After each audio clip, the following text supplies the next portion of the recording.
Welcome to the PreSnap Podcast presented by Line Star. Alongside Tyler Weedman, I'm Shannon Somerville. We've got your best daily fantasy plays for Week 14 in the NFL. Tyler, I cannot believe it is Week 14 already. We're talking about some games with some serious playoff implications.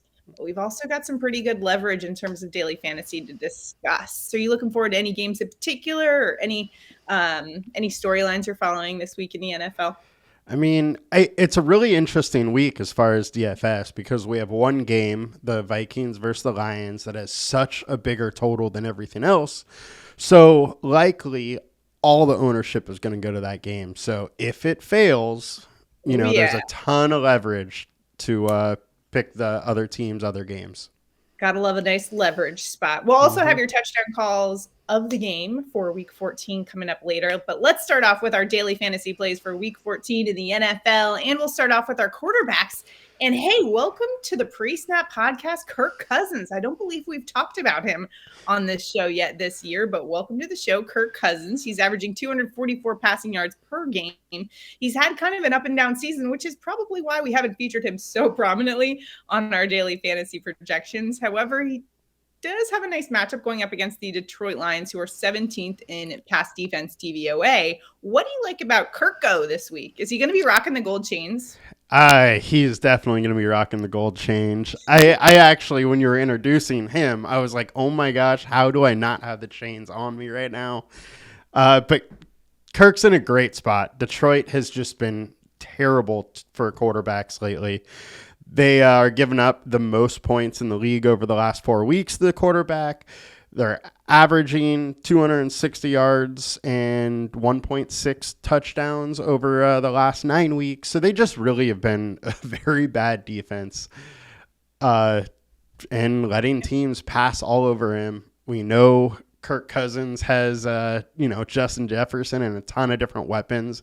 So I think he's really going to be able to exploit this team. Yeah, I mean, he only had 173 passing yards against the Jets, but the Jets that's a top 5 defense. That's a playoff caliber defense. And you're talking about the Detroit Lions, who have struggled, as you mentioned, to contain defenses all week as they have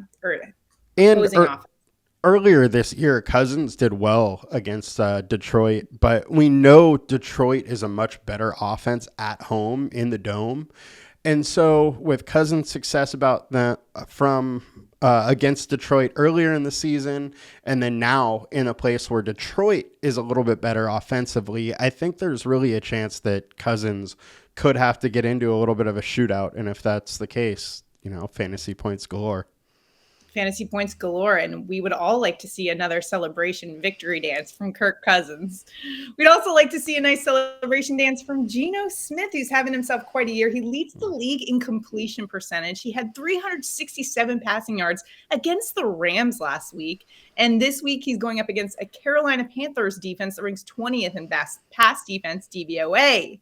Geno Smith in a great spot this week. What do you think about his daily fantasy outlook? He is. I think it's really interesting too, because the Seahawks are really hurt in the running back room. So Walker left the game injured. Dallas, Homer, all of them got hurt last game or in the last couple weeks. And up until this point, DJ Dallas hasn't practiced all week. Walker hasn't practiced all week.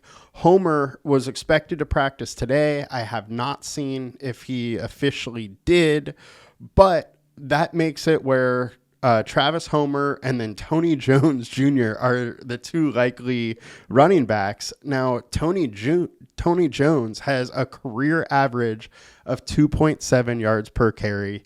He is not going to be able to handle the rushing for this team.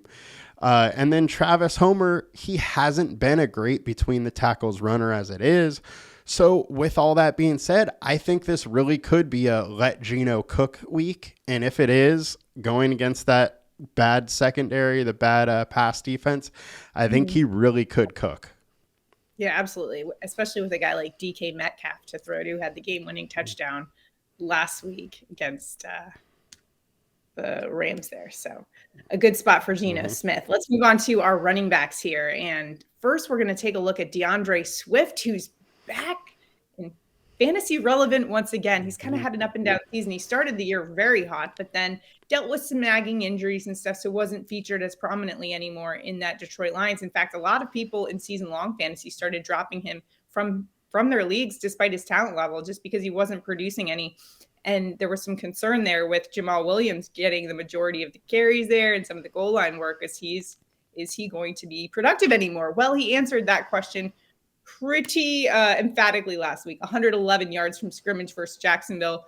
He's got that agility speed combo, but he can also power his way through a defensive line. Minnesota 14th in rushing defense DVOA, so just kind of middle of the pack there. But where they are really bad is against passing running backs. Mm-hmm. So this could be a really great spot to exploit for DeAndre Swift in daily fantasy. What do you make of this spot for him and kind of his overall year in fantasy?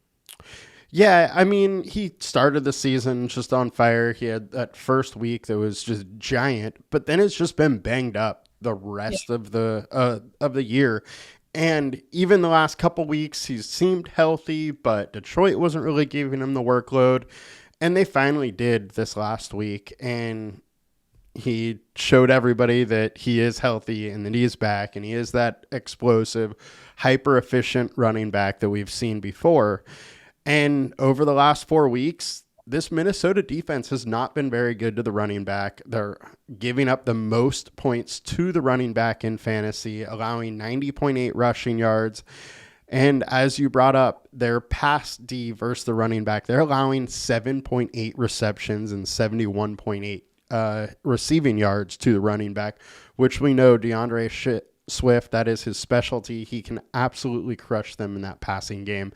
And that's kind of what I like here. I think that, one, he's going to get enough carries to give us some yardage there, maybe a touchdown, and then he's going to have a huge receiving game. Of course, he also gets that Georgia Bulldog SEC champion boost there as well. I knew that was going to come up at some point. I was waiting for it. Our next running back does not get a Georgia boost. He was a Florida Seminole, so I'll leave my comments there on that one. But Dalvin Cook has had an incredible season. He had 86 rush yards and a touchdown last week against the Jets. He's just a tough guy to tackle, okay? He's got the speed-strength combo. And going up against a Detroit Lions defense that ranks 25th in rush defense DVOA, Dalvin Cook, once again, in a great spot. I mean, can you think about what he did against the Jets, who are a top 5 defense, and now going up against a defense that's 25th in rush defense? What do you make of it?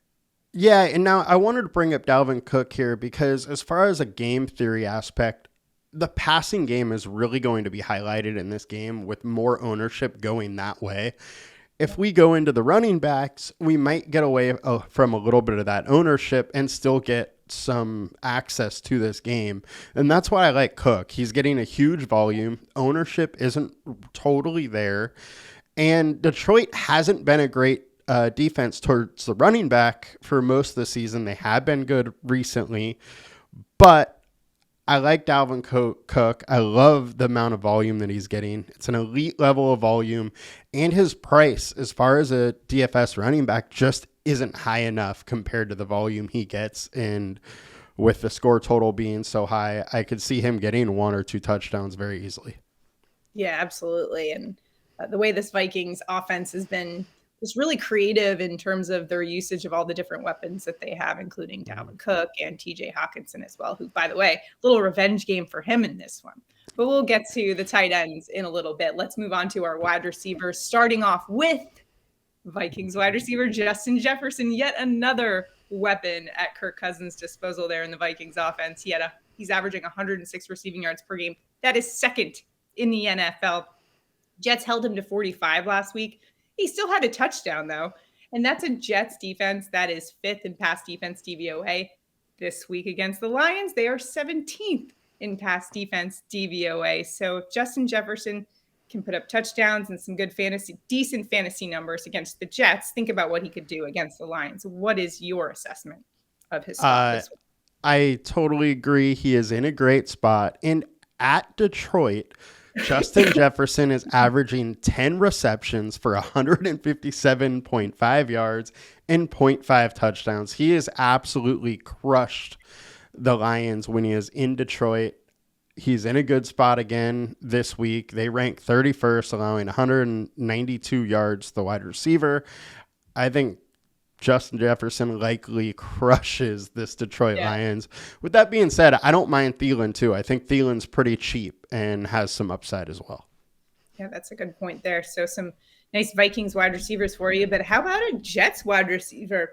Garrett Wilson's coming off the best performance of his career, 8 receptions, 162 receiving yards against this Minnesota Vikings team. He's on the verge of history as well. His 790 receiving yards on 57 catches ranks second among all rookie wide receivers in Jets history, trailing only Keyshawn Johnson, one of my favorite Jets wide receivers, by only 54 yards. So he could set a new franchise record this week. Buffalo, though, is a tough defense. They rank 7th in pass defense DVOA, but he did have 92 against them the last time he faced them a few weeks ago. And that was with Zach Wilson. He seems to have much more chemistry with Mike White at quarterback now. What do you make of Wilson's spot this week? Well, wide receiver ones have absolutely been crushing Buffalo, so I think you got to like that. Plus, Wilson has had a giant target share with Mike White. The Jets also pass 32% more when they're underdogs. Buffalo ranks 26, allowing 1.1 touchdowns a game to the wide receiver, and 24th, allowing over 160 yards receiving. So I think Wilson's in a really good spot. It's a spot the Jets will likely have to pass, and Wilson has just had a huge target share, and with that target share, his price in daily fantasy has just not came with it, and he needs to be way more expensive. He's going to be high owned, but it's chalk that I'm willing to eat. Put some respect on that price tag for Garrett Wilson. Come on, the rookie's been phenomenal for the Jets. With that being said, if you notice, we may not be talking about Amon-Ra for the first week in a long time. I think you're right that this actually is the first week we're not talking about Amon-Ra St. Brown. What is going on? I know. That's okay. We're going to be talking about a Bronco. What is going on? Twilight Zone? We're going to be talking about Broncos Jerry Jeudy, who returned from ankle injury week 13. He had 4 catches for 65 yards. This week, the situation for the Broncos is kind of interesting. So they're likely without Courtland Sutton. He's dealing with a hamstring injury. Now, this is very important because obviously Jerry Jeudy will continue to see maybe more of the workload this week.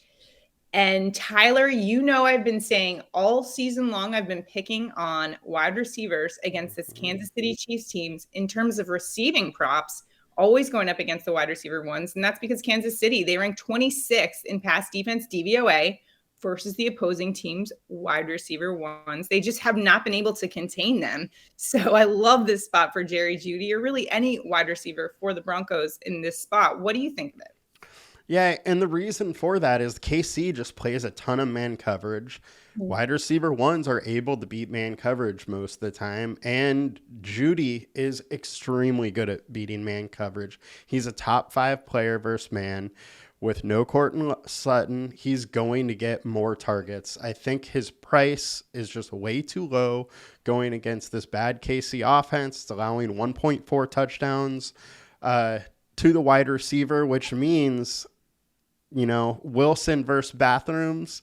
Wilson might get a couple touchdowns this week. So I think could be a big week for Jeudy and the Russell Wilson versus bathrooms saga. I think one of my favorite storylines to come out of the NFL this season is that somebody went to the trouble of really keeping track of the amount of touchdown passes Russell Wilson has versus the amount of bathrooms he has at his home. Yeah, it's great. It's been 2 weeks in a row that have been really big weeks for bathrooms, and I think Wilson might get back at the bathrooms a little bit this weekend.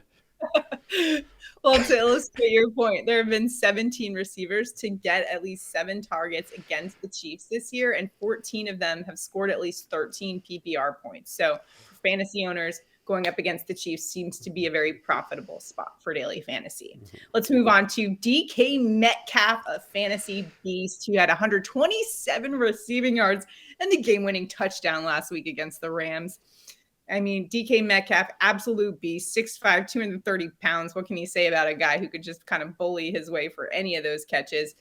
And going up against the Carolina Panthers, who ranked 20th in pass defense DVOA, man, I don't want to be any defense going up against DK Metcalf right now. I mean, all it really Geno has to do is kind of put it in his vicinity and he'll bully his way to the ball. What do you think? Yeah, he's been just an absolute target machine lately. Geno's looking his way, often. And this week, as we talked about when we were talking about Geno, with the lack of running backs and specifically ones that can run through tackles here, the excuse me, the Seahawks may have to pass a lot more. And if that's the case, that means more targets for DK Metcalf when he already has a big target share. And plus him being so low owned, I really like the outlook for Metcalf this week. He can absolutely torch this defense. Yeah, he's been awesome. And it just goes to show you before the season when we were talking about fantasy outlook for some of the different players, and we did talk about the Seahawks wide receivers, would they see a little bit of a dip without Russell Wilson? Sure enough, it's DK Metcalf can have anyone back there at quarterback, and he's out there having some monster games. Well, you could say that Geno has actually been better than Russell Wilson the last couple of years too. So Geno is cooking. Seattle believes in him. They've been throwing. They've been almost at 40 pass attempts a game over the last couple of weeks. And the Russell Wilson only did that, I think, once all last year. So, and I mean, it's not like the defense, like even the Rams, they were playing fairly good defense against DK Metcalf. In fact, Jalen Ramsey on that final play was right there with him. But DK Metcalf's just such a big physical dude that, I mean, it's hard to compete with a guy like DK Metcalf. Yeah, and I mean, Geno had 39 pass attempts against the Rams in a game they really didn't have to throw that much, but they're letting him cook, and I think that's also shows part of my thinking as far as with all the hurt running backs that they're going to have to throw the ball. All right, let's move along to our tight ends. And I mentioned earlier that it is a revenge week for tight end TJ Hawkinson. He's going up against his old team, the Detroit Lions. He's averaging 45 yards per game now that he's with the Vikings. That's 5 games. And going up against his old team who ranks 17th in pass defense, DVOA versus the tight end positions. Now, they've been kind of using him very creatively. Of course, he's great in pass protection, but he's also a great weapon to have. And you saw him being used a little bit against the Jets, and he's just such a tough guy to tackle for any defense, let alone this Detroit Lions defense that does struggle with containing opposing tight ends. What is your assessment, Tyler? Yeah, over the last 4 weeks, TJ Hawkinson has the same amount of targets as Travis Kelce. They're both averaging 7.8 targets a game over these last 4 weeks. Hawkinson's in the highest projected game. Detroit ranks last in touchdowns allowed to the tight end with 0.8 per game over the last nine weeks or 9 games. So I really like Hawkinson in this spot. The Vikings have shown they want to go there, and I like it. All right. How do we like Denver Broncos tight end Greg Dulcich? He had 6 catches for 85 receiving yards against Baltimore. And going up against Kansas City, they ranked 20th in pass defense DVOA versus tight ends. What do you make of Dulcich's spot? This is a little bit of a sleeper pick for me, I think. What do you think? It is. I mean, going to the Broncos in general is a little bit of a sleeper pick just because nobody wants to go after Russ Wilson. But the fact is they're going against KC. They're likely going to have to throw the ball a lot to keep up. With that being said, though, I don't love having both Judy and Dulcich in my lineup unless I also am using Wilson as a stacking option. So I would say pick one or two or one of them, not both of them.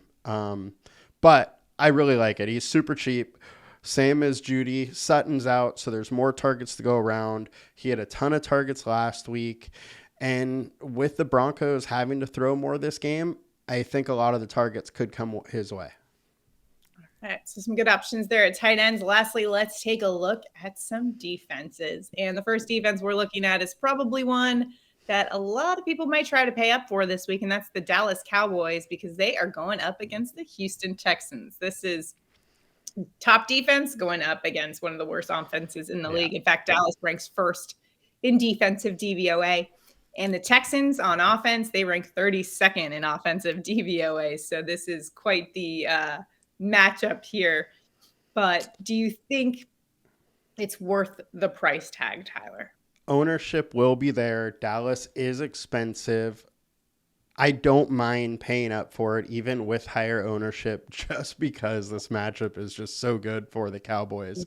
Not only has Houston been terrible all season on offense, but they're also likely without both Nico Collins and Brandon Cooks. So their wide receivers are going to be lacking. They're likely not really going to be able to run the ball.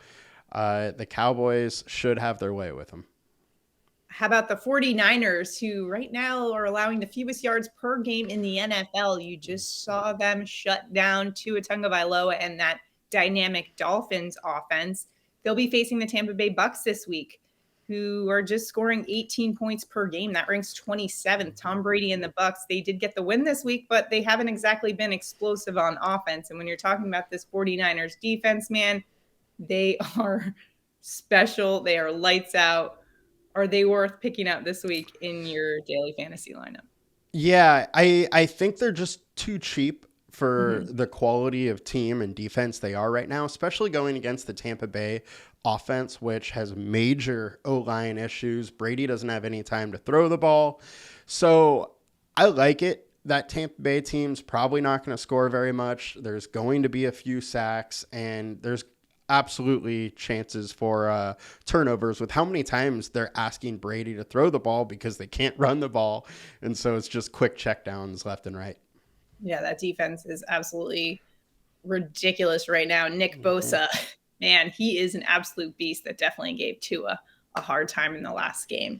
How about the Tampa Bay Bucks on the other side of that matchup? Because they're going up against a Brock Purdy-led offense in this one because Jimmy Garoppolo is out for the remainder of the season with a broken foot. So they've got a backup quarterback in there right now. So what do you make of the Bucs spot in this one? I mean, their defense is good. They've only had one team score more than 27 against them.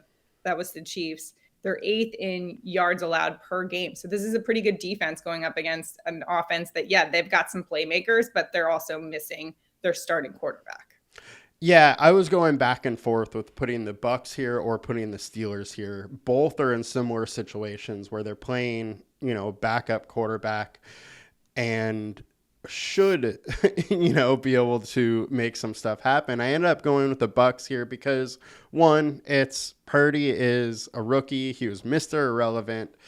And now the Bucks have a week to prepare for that, where last week they didn't. It just kind of happened. So I really like the Bucks here. They should be able to get to him, and being so young, there's a good chance of him making a few mistakes and maybe a defensive touchdown. Yeah, absolutely. Crazy to see that happening to the 49ers, losing Jimmy G like that. First, they lost Trey Lance earlier in the season. Just have not had good luck with that. They went from, Super Bowl contenders now. Although it does look like Jimmy G could possibly come back for the playoffs, but still, it's going to be tough sledding from being out. And I don't think it's like for the beginning of the playoffs. I think it's a little bit into the playoffs. So got to make it there. Yeah, exactly. Yeah. All right. So some great fantasy analysis there, Tyler. Thanks so much for that. For more analysis, make sure to check out linestarapp.com for all the analytics, statistics, projections that you need to dominate your lineup, including a lineup optimizer for you. And also check out our new Props Edge tool. It's what we use to help pick out our best prop bets of the week. Make sure to stay tuned for our videos later this week on our best 5-player prop bets on both PrizePicks and Underdog. Check that out. So make sure to visit linestarapp.com for that. Now it's time for our touchdown calls of week 14. Tyler, where are you going for an anytime touchdown this week? I'm going with Jamar Chase. I really wanted to bring up the Bengals during the show today, and here's my chance. The Bengals are in a really good spot. Chase has had a giant target share in the red zone for the Bengals, and I think the Bengals get a couple touchdowns here, and most likely to come down with one is Jamar Chase. So let's go with Jamar Chase today. I'm going Chargers running back Austin Eckler. I'm thinking we get some air guitar action this weekend. He's got 12 touchdowns on the year. He's scored in 7 of the last 9 games. and going up against a Miami Dolphins defense that ranks 28th in opponent red zone scoring percentage, not to mention they rank 22nd in pass defense DVOA versus the running back. And we know the Chargers love to use Austin Eckler as a pass catching back. He is the Swiss Army knife of the NFL. He can really defeat you on the ground and in the air. And I'm saying he has a touchdown in week 14. Give me the air guitar. You know, that's my favorite celebration in the NFL. Sure is. All right. So that's our touchdown calls. Remember to tune in for our prop bets. You can do that by watching our show. Tomorrow, it's our prop bets show for Prize Picks and Underdog. We'll give you our 5 best bets. We use the Props Edge tool to pick out the best value in terms of our projection. And what other people are thinking out there. So make sure to check that out. Sign up for notifications so that you can get an alert, because a lot of times the lines change on Prize Picks and Underdog. So you want to hop in on those bets right away. So make sure if you're watching this video right now, like this video, subscribe to our channel, and sign up for those notifications so you can keep up with all of our video content. Thanks so much for watching. If you have any comments or questions, drop them below and we will get back to you. Thanks so much for watching. Good luck to you in week 14. We'll see you guys next week. Have a good one. Have a good one, guys. Bye.